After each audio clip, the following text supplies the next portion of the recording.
निवडणुकीच्या रणधुमाळीत 2019च्या पहाटेच्या शपथविधीची उद्योगपती गौतम अदानींच्या भूमिकेवरून राजकारण पेटलंय। 2019 मध्ये सत्ता स्थापनेबाबत झालेल्या बैठकीत अदानी उपस्थित होते असं उपमुख्यमंत्री अजित पवारांनी एका मुलाखतीत सांगितलं आणि नंतर यू-टर्न घेतला। त्यानंतर आता उपमुख्यमंत्री देवेंद्र फडणवीस आणि शरद पवार यांनीही यावर भाष्य केलं। सत्ता स्थापनेसाठी अशी बैठक झाल्याची कबुली दोघांनीही दिली, पण ती बैठक अदानींच्या घरी झाली नाही किंवा ते त्या बैठकीला उपस्थित नव्हते असं फडणवीसांनी एका इंग्रजी वर्तमानपत्राला दिलेल्या मुलाखतीत म्हटलंय।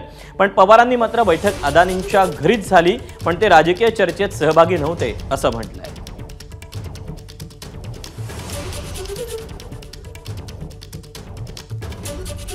दरम्यान अदानींच्या सहभागाचं वास्तव काय तर अजितदादा म्हणतात त्यांचं वक्तव्य होतं की दिल्लीत अदानींच्या हॉटेलात बैठक झाली, त्यात तेही होते आणि त्यावर खुलासा करताना म्हटले की वक्तव्याचा विपर्यास झाला, अदानी नव्हते। तर उपमुख्यमंत्री देवेंद्र फडणवीस म्हणतात सरकार स्थापनेची बैठक ना अदानींच्या घरी झाली ना त्यांच्या उपस्थितीत।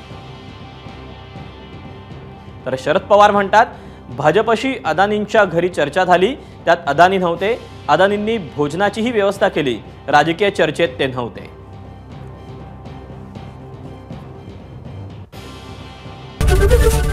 एबीपी माझा, उघडा डोळे बघा नीट।